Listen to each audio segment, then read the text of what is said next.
Welcome everybody to your Secure Privacy and Security segment. I'm Anna Berry. Joining me is Alain Ghiai, the CEO of Sekur Private Data. Welcome back, Alain. How are you doing today? Doing great, Anna. Thank you, and happy to see everyone. So there's a new form of masquerading, sneaking malicious links into email inboxes by putting an @ symbol in there. So tell us what's going on, and if we get something like that, what can we do to protect our data? Yeah, so this is another not salmon fishing, but fishing for your information, spelled with a PH. So phishing is a common way to spoof a user to give them information from a hacker through email. So this time in the code, they wrote the @ symbol. And, we do a lot of, it's a trend now when you do @Joe and @so-and-so, when you address different people in one email. When it's a group email, you have specific, and @Jane, please do this in a company, for example. So the email spam and filter thought the @ was actually addressing @so-and-so. And then in the code, the web browser thought the @ was some website. So what happens is the hackers would send you an email, and you see this thing, this Microsoft login thing says click here. It took you to a landing page that looks like Microsoft Outlook. And if you don't pay close attention, you would probably, the email said, please retry your credentials, or change your password, whatever. They do that. Companies do that. If sometimes they force you to change a password for some reason or another, maybe it's been compromised, or you haven't used the system for a long time. So they say, oh, create a new password now. It's been a long time.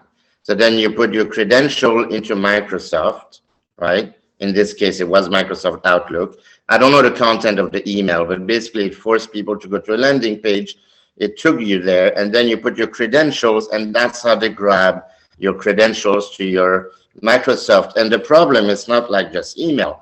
The whole ecosystem. It's like when you go to Google, it's everything from your video, your storage, your documents. I mean, that's it. And these, what I call these big ecosystems, just like Microsoft, the biggest, once you give the credential, because they have this single sign-on, SSO, that basically lets a person sign in one time, and you have access to all of your services, which we are always against it. We've always been anti-single sign-on. Then that's it. They can go everywhere. So what I recommend to do is this, because today, funny enough, I got an email in our corporate account from a company called Wise. I think it's WYSE. And we did a financial fundraise, private placement a few months ago, and some of our European investors, they wire money through Wise. So you get a notification. Now, a lot of our people, they use the typical big tech emails that are being, basically looked at and hacked and whatnot. So my guess is that these guys found out, because they were basically sniffing all the public email, the free emails, and like, oh, this company is getting notification from Wise that money is coming. So I knew that we're not expecting money. I mean, I wish, but it wasn't that case. And usually on the email, it tells you so-and-so sent you like 20,000 bucks. So I was suspicious right away. So what I did is I went to if you're on your phone or your computer, it says Wise or whatever. But then if you click or you hover on it, you see the real email address. And that's a simple trick to do. If you get an email from anyone and you're a bit suspicious, click on the from, and you'll see these odd emails. In this case, it wasn't even Wise. Sometimes they're very crafty, especially with PayPal. So it'll be like something, PayPal something. And you say, oh, it's a legitimate email. And this is like 90% of the time, this is how people get in. It's just unreal. So you always have to be like very suspicious and very skeptical, but who has time for that in the daily? And it takes just a moment of inattention. Oh, let me click here. Who sent me money? Right. And this went to our corporate account. So it's because you can't sometimes we catch them, sometimes we don't. You can't prevent people from sending you super fake email that look legitimate. So there's only so much we can protect. So obviously now that email is going to be spam on our system. But these guys have millions of emails that they create. So I'm not saying it's useless, but you're going to put it in your spam and it'll slowly learn the pattern. But then these guys have millions of emails that they generate and they change the pattern all the time. And that's how they counter those anti-spam things. So basic spam, a good system can slowly eliminate, but there's always one that goes through the crack. Now I know companies that send 100 emails a day, 100 million. So you're going to have a few that are going to go through, and that's all it takes. Anyway, so that's something that people should be aware of. We have things that can counter that. Right. And once we start to identify these emails, right, it's like you're bringing awareness. Oh, this doesn't look right. It doesn't feel right. Check that email, in the URL and the from section. And then this is the opportunity to start to transition over to secure mail like I have, especially with more of the private documents. Now we can keep the other emails that we want, right, for the simple stuff, but for the privacy sake, we got to transition over to secure mail. And that's an easy transition.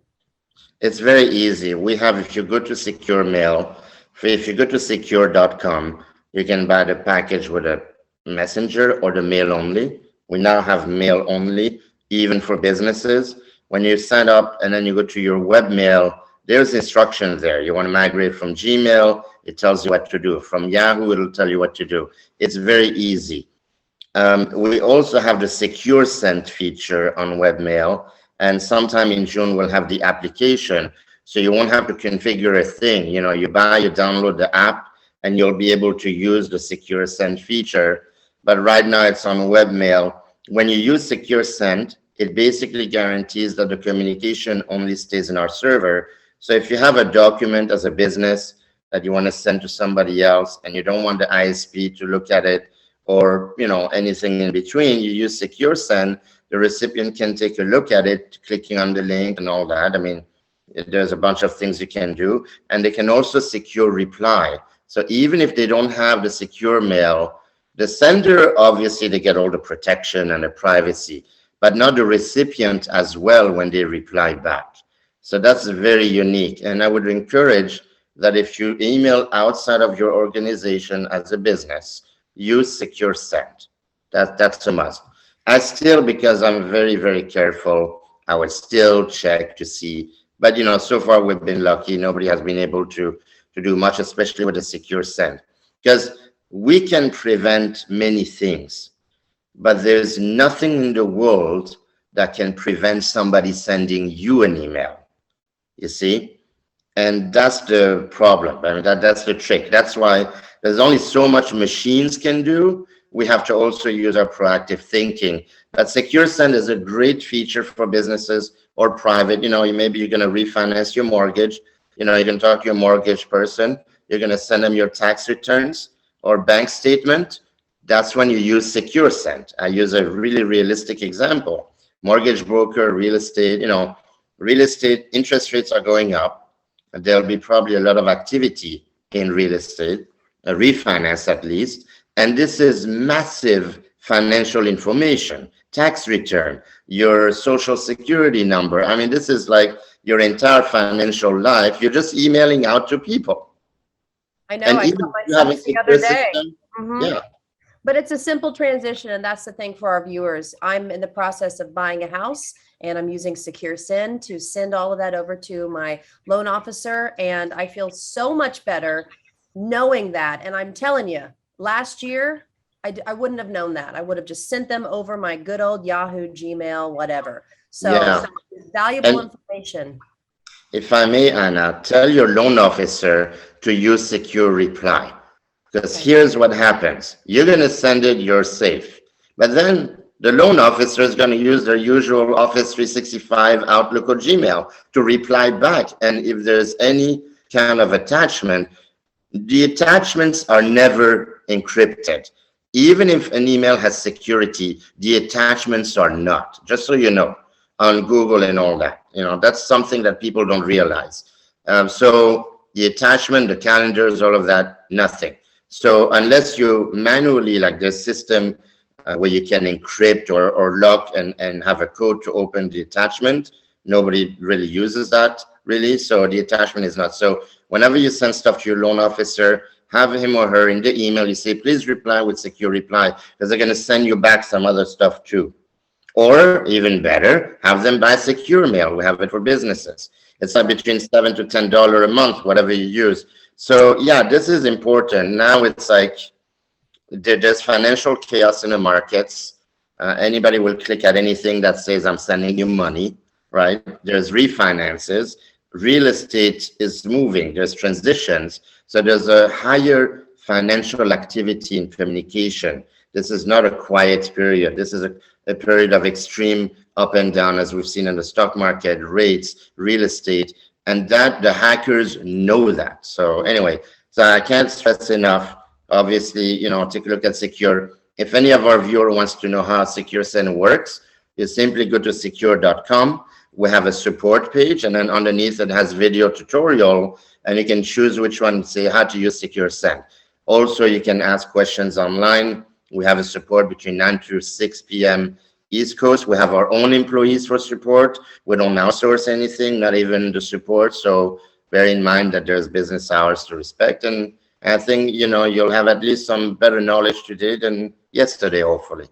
As always, it's always a joy speaking with you, learning so much and informing our viewers how to keep our data private and secure. So thank you so much for joining us again, Alain. Thank you, and thanks everyone for watching the Secure segment.